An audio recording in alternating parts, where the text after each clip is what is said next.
Mateus 9, 35 a 38. E percorria Jesus todas as cidades e povoados, ensinando nas sinagogas, pregando o evangelho do reino e curando toda sorte de doenças e enfermidades. Vendo ele as multidões, compadeceu-se delas, porque estavam aflitas e exaustas, e como ovelhas que não têm pastor. E então se dirigiu aos seus discípulos: a seara, na verdade, é grande, mas os trabalhadores são poucos. Rogai, pois, ao Senhor da seara que mande trabalhadores para a sua seara.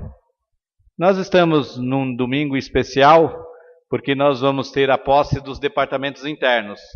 E uma coisa que nós acreditamos ter acontecido nos departamentos internos foi saber quem ia presidir tal departamento, quem ia compor a diretoria de tal departamento, e aí até chegar numa pessoa, deu trabalho porque todos queriam. Amém? Hã? Não foi assim? Então eu estava imaginando errado. Então nós gostaríamos de então fazer esta oração aqui. Rogai ao Senhor da seara que mande mais trabalhadores. Amém? Então que no ano que vem nós tenhamos muitos trabalhadores e tenhamos dificuldades em que cada um seja escolhido, porque todos querem, todos estão dispostos e todos querem e amam a Cristo de forma maravilhosa e verdadeira. Nós tivemos nesses dias também no Brasil a visita do Papa. Eu não vou comentar a visita do Papa, tem algumas coisas que ele falou que eu gostei, e tem outras coisas que também a gente sabe que não é o que a gente gosta, né? Mas, por exemplo, quando ele falou da igreja que deve sempre se reformar, como dizem alguns teólogos, ele lembrou de nós, né? Lembrou dos protestantes. E então nós lembramos que a igreja de Cristo, ela sempre vai se renovando, os nossos corações vão se renovando, as nossas vidas vão se dedicando a Deus, então nós vamos tendo cada vez mais força na igreja. E todos nós temos aí o prazer de ser a vitalidade da igreja. Quem gosta de ser a força da igreja que está presente hoje? Responda para você mesmo. Você gosta de que a igreja conte com você em todas as suas atividades, que a igreja esteja fazendo muita coisa, mas que você seja parte desta muita coisa? Então, guarde aí para você. Primeiramente, eu gostaria de dar uma estatística geral, assim. Por exemplo, as grandes religiões, não sei se os irmãos sabem, o nosso mundo tem mais ou menos 7 bilhões de pessoas. Já contaram ou não? 7 bilhões de pessoas. 2 bilhões e 100 milhões são cristãos. Então o cristianismo tem mais de 2 bilhões de cristãos no mundo inteiro. O islamismo tem 1 bilhão e 300 milhões. Os ateus têm quase 1 bilhão. Os ateus, ou sem religião. O hinduísmo tem 900 milhões. O budismo tem 360 milhões. E o judaísmo tem 14 milhões. Então nós temos aí um mundo distribuído dessa forma em termos de religião. Esse texto que nós ouvimos da palavra de Deus, nós vamos encontrar algumas declarações que são importantes para a nossa vida hoje. Por exemplo, Jesus disse que a seara é grande. Na verdade, a seara é grande e os trabalhadores são poucos. Quando Jesus disse isso, não tinha 2 bilhões de cristãos. Tinham poucos cristãos. E agora nós podíamos fazer aí uma classificação dos cristãos que realmente estão na seara, daqueles que realmente estão trabalhando no dia a dia com Deus, daqueles que todos os dias estão envolvidos na missão cristã. Porque não sei se vocês sabem, a igreja de Cristo, ela é o quê? Ela é uma missão. Nós não estamos aqui para fazer uma missão, nós somos uma missão de Deus. A pregação do Evangelho, a nossa atuação no mundo é a realização da missão de Deus, daquilo que Cristo veio fazer no mundo, nós somos a continuidade do que Cristo fez. Então vamos pensar um pouco naquilo que Cristo fez. Eu gostaria de ler ainda um trecho que é um pouco antes, quando Jesus fala essas mesmas palavras no livro de Lucas. Ele diz assim no capítulo 10 de Lucas, não precisa achar, eu vou ler aqui rapidamente. Ele diz: ai de ti, Corazim, ai de ti, Betsaida, porque se em Tiro e em Sidom se fizessem maravilhas que vos foram feitas, já há muito, assentadas em saco de cinzas, se teriam arrependido. Então, o que Jesus reclamou aqui para Corazim? Que se os mesmos milagres de Jesus tivessem sido feitos em Sidom e em Tiro, eles teriam se convertido.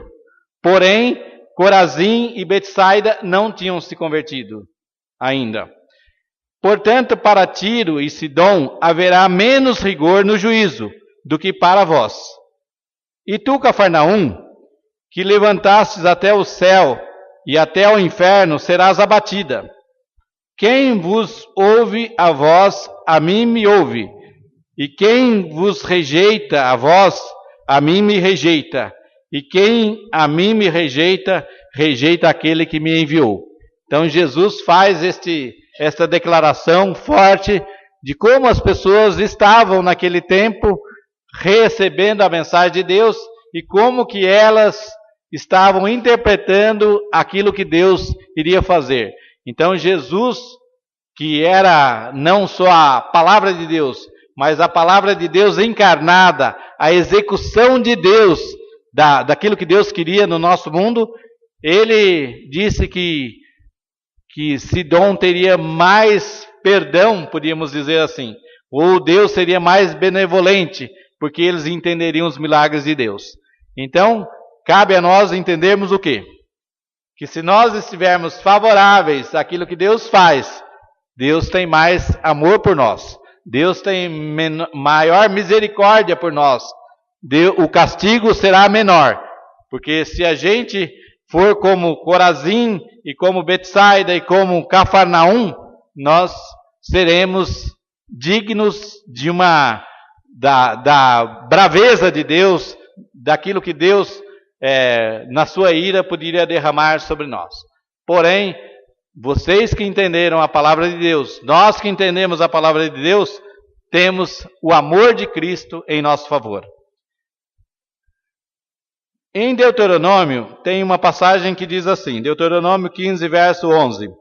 Pois nunca deixará de haver pobre na terra, pelo que te ordeno, dizendo, livremente abrirás a tua mão para o teu irmão, para o teu necessitado, e para o teu pobre, e para a tua terra. Então aqui, o que está dizendo? Aos filhos de Israel está dizendo que eles teriam que ter os seus corações abertos para as necessidades das pessoas. E nós, também como igreja, nós temos que ter o nosso coração aberto para as necessidades das pessoas que precisam de nós, os mais necessitados entre nós. E que no mundo nunca deixará de existir necessitados, nunca deixará de existir pessoas que precisam para que o nosso amor seja demonstrado a eles. E em Efésios, o apóstolo Paulo diz assim, e andai em amor, como também Cristo vos amou, e se entregou a si mesmo por nós, em oferta e sacrifício a Deus, em cheiro suave. Então nós temos que seguir o exemplo de Cristo. E nesse texto que nós lemos, nós temos as seguintes situações que Jesus estava se defrontando. A primeira coisa que nós podíamos dizer é que Jesus teve compaixão das multidões. Ele olhou para as multidões e ele viu que as multidões eram o quê?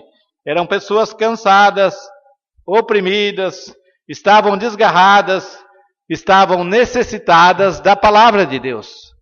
E muitas vezes se nós pensarmos no nosso mundo, nós vamos ver quantas pessoas necessitam às vezes, de uma palavra de carinho, de uma palavra de demonstração de amor, de uma palavra daquilo que Deus tem guardado em nossos corações, para que elas recebam de nós. Então, o Evangelho de Cristo é essa continuidade desta palavra de Deus que vai invadindo os corações daqueles que precisam. Nós podíamos dizer que nós fomos desgarrados, que nós fomos já um dia necessitados desta palavra, que nós já estivemos cansados desta vida. Eu acredito que muitos de nós têm determinados momentos que a gente fala assim: estou aflito, estou cansado, não consigo lutar contra todas as coisas que tenho que lutar. E as nossas forças parecem diminuírem. Mas a palavra de Cristo vem para que, pela compaixão de Cristo por nós possamos encontrar novas forças, não sermos aflitos, mas sermos pessoas reconstruídas e restabelecidas pelo reino de Deus em nossa vida. O que é compaixão que nós deveríamos demonstrar pelas outras pessoas? É exatamente o amor, a afeição e a misericórdia por elas. Muitas vezes a gente esquece de demonstrar a nossa afeição. Eu diria que a afeição é a coisa mais simples de mostrarmos para as pessoas. O nosso sorriso aberto, o nosso cumprimento feliz para com as pessoas é uma demonstração de afeição. E esta demonstração de afeição, ela também trabalha o coração das pessoas que precisam. Devemos mostrar misericórdia, né? Que é ter misericórdia pelas pessoas por todas as pessoas e principalmente por aquelas que necessitam. E também devemos ter amor. Nós cantamos aí, como igreja, no momento do louvor, que o perfeito amor, e que o Evangelho de Cristo, ele mostra esse perfeito amor. Nós diríamos assim, na igreja nós temos várias formas de estabelecermos como coisas importantes na igreja. Por exemplo, estabelecemos que o cântico é importante, estabelecemos que a palavra é importante, estabelecemos que o coral é importante, estabelecemos que a presença dos irmãos na casa de Deus são coisas importantes. Todas essas coisas são importantes. Porém, Jesus nesse texto, ele destacou uma coisa que é muito importante, que muitas vezes a gente entra no dia a dia, a gente se esquece, que é a missão da igreja, a missão de cada um de nós, aquilo que cada um de nós tem que realizar neste mundo, aquilo que nós, como filhos de Deus, como filhos da igreja, como servos de Cristo, temos que realizar como pessoas. Então, nós devemos aí nos envolvermos e termos este mesmo Espírito de Cristo, para termos compaixão por este nosso mundo tão carente, este nosso mundo que precisa tanto de uma palavra do Evangelho, que precisa tanto de uma conversão para Cristo Jesus. Não sei se os irmãos perceberam que numa das falas do Papa, ele falou que a pessoa pode não ser salva, pode viver a vida inteira na igreja e não ser salvo porque não aceitou Cristo. Ele pegou essa palavra nossa, eu tenho certeza. Não é verdade? Nós sabemos disso. Nós temos aprendido disto. Então nós precisamos entender que nós temos que levar esta palavra a outras pessoas para que elas se convertam. Ele abriu a possibilidade que muita gente possa estar na igreja e não ter a salvação. Nós, como protestantes, como presbiterianos e como pessoas que temos uma linhagem do cristianismo um pouco mais forte, às vezes a gente quase não admite que temos pessoas que podem viver a vida inteira na igreja sem receber a palavra de Cristo. Mas, meus irmãos, prestem atenção, não vamos passar tempo na igreja sem entender o Evangelho de Cristo. Vamos entender rapidamente o Evangelho de Cristo, porque Ele é a salvação das nossas vidas. Ele é a reconquista de Deus, do reino de Cristo, na nossa vida. Jesus, em suas caminhadas, ele pregava a palavra do reino, curava o povo. Então, os necessitados, os oprimidos, eles recebiam a cura. Aqueles que estavam doentes de todas as enfermidades, de todas as doenças, eles recebiam a cura. Nós temos hoje, muitas vezes, gente que está sofrendo, gente que está na igreja está sofrendo e não está recebendo a cura que Deus tem que o Evangelho tem para as nossas vidas. Jesus estava dizendo para aqueles cansados, para que eles encontrassem alívio nos seus corações, para que eles encontrassem paz na sua vida e para que eles fossem diferentes. E Jesus então percorria as cidades, os povoados, para trazer essa mensagem nova do reino de Deus. E ele, quanto mais ele andava, ele percebia que havia mais gente precisando. Quanto mais a gente também estiver disposto aí no nosso mundo a encontrar as pessoas que precisam do Evangelho, nós vamos ver que muita gente mesmo, às vezes estão ao nosso redor, estão diante de nós, estão ao nosso lado, precisam deste Evangelho de Cristo. Então Jesus disse, a seara é grande e os trabalhadores são poucos. E ele pede para que nós roguemos ao Senhor da seara que mande trabalhadores. Então isso significa que Deus é quem vai chamar os trabalhadores. Deus é quem vai nos chamar. Deus é quem chama a cada um de nós.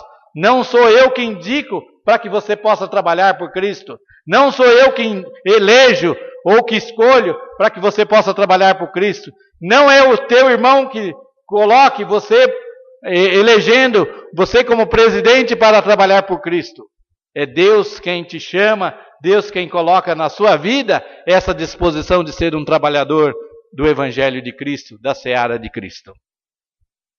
Jesus, quando fundou a sua igreja, ele fundou para que ela se santificasse. E quanto mais nós nos santificamos, mais à disposição de Deus nós estamos. Quanto mais nós nos entregamos a Deus, mais tempo nós temos para Deus. Quanto mais nós nos entregamos a Deus, menos nós trocamos as outras coisas pelas atividades da Igreja de Cristo. Nós vamos ter as nossas vidas cheias de atividades para Cristo, quando nós realmente nos santificamos diante de Deus, quando nós nos entregamos diante de Deus. E todos nós somos chamados a nos entregar diante de Deus. Não são pessoas específicas, mas nós que fomos chamados por Cristo, somos chamados para essa santificação. Jesus também criou a sua igreja para que ela fosse perfeita. A igreja deve apresentar-se a Cristo como noiva sem mancha, nem ruga, gloriosa e sem defeito. Então nós percorremos um caminho que eu diria é um ideal cristão a gente ser perfeito. Quanto mais a gente estiver se dedicando a Deus, quanto mais a gente estiver envolvido com as coisas de Deus, quanto menos a gente atacar os nossos irmãos, quanto menos a gente provocar a ira dos outros, quanto mais nós estivermos louvando a Deus, quanto mais nós tivermos consciência daquilo que fazemos para Deus, nós estamos no caminho da perfeição. Porém, quando nós pararmos, acharmos que isso daí nós nunca vamos chegar, nós já deixamos de ser a igreja chamada por Cristo para ser perfeita. Então nós somos chamados para melhorar a cada dia. E todos os dias nós temos que melhorar um pouco. Todos os dias nós temos que subir mais um degrau, pisar mais um degrau, melhorar. E aí aqueles nossos problemas, muitas vezes, que estão há muitos anos na nossa vida, nós precisamos a cada dia ir vencendo esses problemas, porque o Evangelho de Cristo vai nos curando a nossa vida, para que a gente seja cada dia melhor, como diz a sua palavra. Jesus também criou ou fundou a sua igreja para que ela fosse produtiva.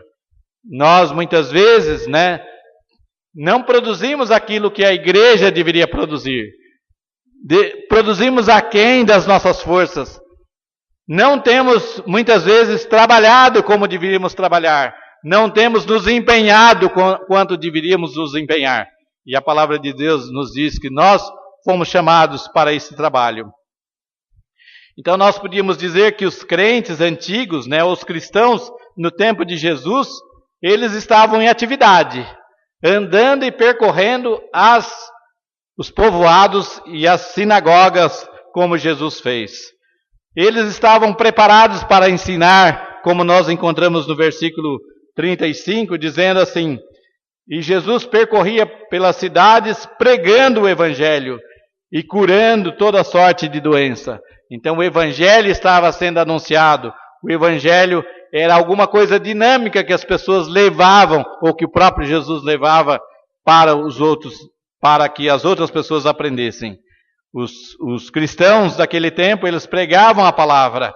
Os cristãos daquele tempo, eles ajudavam a curar os enfermos, eles curavam os enfermos. Eles traziam a palavra de Deus para a cura dos enfermos. Pedro disse, não tenho ouro nem prata, mas o que tenho te dou. Em nome de Jesus, levanta e anda, ele diz ao paralítico. E nós também podemos, ao coxo da Porta Formosa, então nós também podemos dizer ao nosso mundo, para que se levante, para que seja curado pelo poder de Deus, para que não tenhamos uma sociedade sempre em decomposição, uma sociedade que a cada dia piora, uma sociedade que a cada dia é mais violenta. Nós temos a mensagem de Cristo de transformação para a nossa sociedade. Também aqueles cristãos daquele tempo, eles tinham compaixão das pessoas.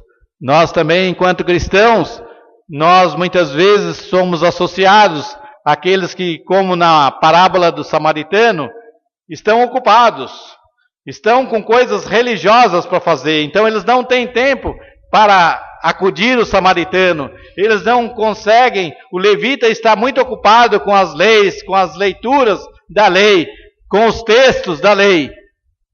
E muitas vezes nós também estamos muito ocupados com as nossas grandes obrigações, não temos tempo para atender aqueles que estão ao nosso redor e que precisam da nossa palavra.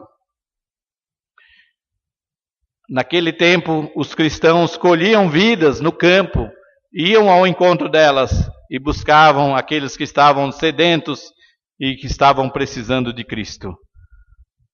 Muitas vidas eram recuperadas. Podemos perguntar, será que hoje nós não podíamos também orar como Jesus, dizendo que a seara realmente é grande, para que o Senhor mande mais obreiros, para que o Senhor mande novos trabalhadores da sua seara, para que nós sejamos esses trabalhadores da sua seara? Como estão os cristãos hoje? Eu não quero que os irmãos se identifiquem principalmente com os primeiros itens que eu vou falar, mas vamos pensar. Muitos estão atrapalhados nos seus próprios caminhos, escolhidos por eles mesmos. Então as pessoas escolhem caminhos em que depois elas não conseguem servir a Cristo. Elas estão perdidas nas suas próprias escolhas. Alguns estão acompanhando o curso deste mundo e estão, como diz a expressão de Salomão, correndo atrás do vento. Isto é, tudo aquilo que ela corre e faz é como se fosse o vento que passou. Não causa nenhuma satisfação, não causa nenhuma vontade, um enriquecimento de vida, um significado de vida, porque as coisas são realmente furadas. Nós precisamos dizer aos nossos jovens, não podemos entrar nesta vida de correr atrás do nada. Temos que ter coisas importantes para lutarmos em nossa vida. Alguns perderam a essência da motivação que os manda ser sal da terra e luz do mundo. Mas não há motivação. Por que eu vou adorar a Deus? Por que eu vou fazer um serviço para Deus? Por que eu vou me empenhar se as outras pessoas não me ajudam? Então nós muitas vezes perdemos a nossa motivação. Então, sem motivação, sem estímulo, sem coração, sem alma, no serviço de Cristo. Precisamos recuperar, meus irmãos, essa nossa motivação.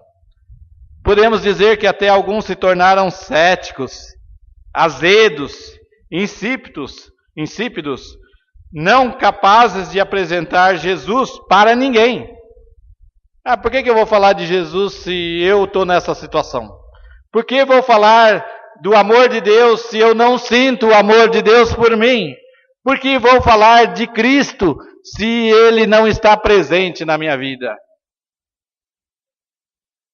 se tornaram céticos e parecem não crer como o primeiro amor, como diz a palavra de Deus. Muitas pessoas estão desnorteadas e perdidas quanto aos que estão lá fora. Então, se nós que somos cristãos, nós que estamos na igreja, nos sentimos tão perdidos quanto aqueles que não têm igreja, aqueles que não têm Cristo, aqueles que não têm o amor de Deus para as suas vidas, aqueles que não foram escolhidos para trabalhar na seara do Mestre. Que cristãos somos nós? Muitos estão promovendo o individualismo, o egoísmo, o imediatismo da vida. Muitos estão na vida de hoje, que só interessa agora, que só interessa esse momento. Muitos de nós também, como uma situação dos jovens, que é uma situação que reflete bem esse imediatismo do jovem. O jovem não quer namorar muito tempo, quer ficar. Não dá tempo para cultivar a sua vida, para fortalecer o seu coração, fortalecer os seus sentimentos. Tem que ser as soluções mais imediatistas possíveis. A palavra de Deus não é a favor disso, meus irmãos. Nós não podemos produzir esse egoísmo da nossa sociedade moderna. Nós não podemos produzir esse individualismo e nem esse imediatismo da nossa situação moderna do hoje. E muitos meus irmãos estão ouvindo palestras de autoajuda para ver se melhora, para ver se dá ânimo. E qualquer um às vezes passa, não importa no rádio ou não importa na televisão, onde vão parar? Param onde, se for, sei lá, Seixonoye, se for qualquer coisa que esteja falando uma palavra de autoajuda, para lá. Por quê? Porque parece que o cristianismo, a força de Deus não está em seu coração. Precisa de coisas que não têm muito a ver com Deus, de coisas de incentivo pessoal, de autoajuda, que não tem nada a ver com a fé religiosa, não tem nada a ver com o cristianismo. E tem muitos também, meus irmãos, que estão nos bancos das igrejas, mas os seus corações estão frios. O seu louvor é frio. O seu cântico não traz um cântico novo. Nós devemos cantar sempre um cântico novo. A nossa vida deve bater forte dentro de nós para cantarmos sempre as mesmas músicas ou as mesmas letras, mas com um coração renovado, cheio de Deus em nosso coração. Alguns vivem a compaixão maior por si mesmos. Ah, não, coitado, ele coitado, mas eu muito pior ainda. Primeiro eu vou me atender, depois, se sobrar, eu vou atender o outro. Eles não estão sabendo o que está dentro de mim. Então nós muitas vezes somos aqueles mais que temos compaixão por nós mesmos, não compaixão pela multidão, assim como Jesus colocou. Muitas vidas também estão curadas, libertas, transformadas, livres do inferno, frutificando dentro do reino de Deus. Espero que seja a identificação com os nossos irmãos. Estão rendidos à verdadeira razão de ser do Evangelho. O Evangelho que não depende do dia que eu estou mais feliz ou do dia que eu estou menos feliz. O Evangelho que todas as coisas de Deus estão presentes na minha vida todas as horas. Eu esteja emocionalmente melhor ou esteja emocionalmente pior. O Evangelho está sempre presente. Essas grandezas do Evangelho, elas devem existir no nosso coração. Então não é o olhar ou não cumprimento do irmão que vai afetar a minha vida com Deus. A minha vida com Deus é exatamente Cristo vivendo no meu coração. E eu, com o Espírito de Deus, sou fortalecido por Deus cada dia. Meus irmãos, quando nós escolhemos obreiros, não somos nós que escolhemos. O próprio Deus, nesse texto, Jesus disse, rogai ao Senhor da seara que mande os obreiros, ou que mande os trabalhadores. Então, nós somos chamados por Deus, nós não somos chamados pelos nossos irmãos, nós somos apenas indicados pelos nossos irmãos, mas cremos que Deus é que coloca no nosso coração, que Deus é quem nos chama, que Deus é quem nos envolve para esse trabalho de Deus, para produzirmos para Deus. A escolha de Deus, Ele faz pessoalmente a cada um de nós. E o fato de sermos escolhidos por Deus, deveríamos ter tanta alegria que jamais pudéssemos recusar aquilo que Deus propõe para as nossas vidas. Então, que nós possamos exercer a missão de Cristo na nossa igreja, que nós possamos exercer a missão do reino de Deus na nossa igreja. Fomos chamados, vamos à luta, vamos vencer para a glória de Deus. A palavra de Deus diz: amarás, pois, ao Senhor teu Deus de todo o teu coração e de toda a tua alma, de todo o teu entendimento e de todas as tuas forças. Este é o primeiro mandamento. E o segundo, semelhante a este, é: amarás o teu próximo como a ti mesmo. Não há outro mandamento maior do que estes. Mateus 12, versos 30 e 31. E quando nós encontramos no Velho Testamento a palavra de Deus ecoando no coração de Isaías, ele ouve a voz do Senhor dizendo: então ouvi a voz do Senhor conclamando: a quem enviarei? E quem há de ir por nós? E eu respondi: eis-me aqui, envia-me a mim. Que todos nós possamos ser Isaías, que todos nós possamos ter no coração a disposição de Isaías.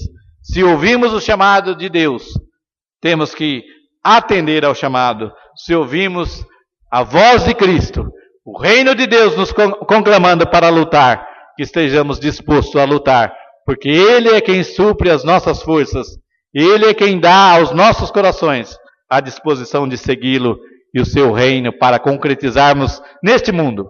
Podíamos dizer que o mundo não é fácil. 7 bilhões contra 2 bilhões, e 2 bilhões não são todos tão crentes, né? Então nós temos muito trabalho pela frente, nós temos muita oposição, mas Deus é quem é a força dos seus filhos. Deus é quem pode agir no nosso coração e na vida desta igreja, para que não haja nunca falta de trabalhadores, porque Deus é quem nos chama. Pai, os trabalhadores do Senhor ainda não enxergaram o tamanho da colheita. Como um deles, eu confesso a minha falha também. Perdoe-me pela pouca compaixão que tenho tido para com os perdidos. Perdoe-me também porque não tenho prestado atenção o quanto o Senhor já fez, e quão tantos que faltam, tão pouco para serem salvos. Em nome de Jesus, eu suplico. Amém. Que nós possamos olhar para as pessoas que estão quase aceitando o Evangelho, mas vem alguém e desvia. Muitas vezes a gente não presta atenção. Às vezes tem pessoas que já estão a um passo de se decidirem por Cristo e acabam perdendo a oportunidade, porque a gente não enxerga e não está prestando atenção naqueles que Deus nos chama ao nosso redor. Não sei se os irmãos sabem, mas tinha o pastor Antônio Gouveia Mendonça, que era doutor em Sociologia pela USP, e também era coordenador do curso de Ciências da Religião da Metodista. E certa vez ele falou: a igreja que é mais presbiteriana ou calvinista na forma de entender é a cristã do Brasil, porque eles ficam esperando Deus chamar alguém. Quando chama, eles vão lá e levam para a igreja deles. Então, muitas vezes, a gente não está prestando atenção em ninguém, porque a gente acha que vai pescar em aquário. Mas nós precisamos pensar de que nós temos a nossa missão, que a igreja do Sacomã tem uma missão. Nós temos os nossos trabalhos sociais, que são portas da nossa missão para Deus. Nós precisamos trabalhar e nos colocar à disposição do reino. Que os nossos eleitos e os nossos irmãos escolhidos para os departamentos possam trabalhar com coragem, com amor, com dedicação para o reino de Deus, não para elas mesmas, não para ser contra o outro, ou contra fulano, ou contra cicrano, mas que nós possamos exatamente corresponder ao amor de Deus por nós. Que todos juntos possamos formar um ambiente do reino de Deus, de proclamação do reino de Deus nas atividades internas e nas atividades externas para a glória de Deus. Amém.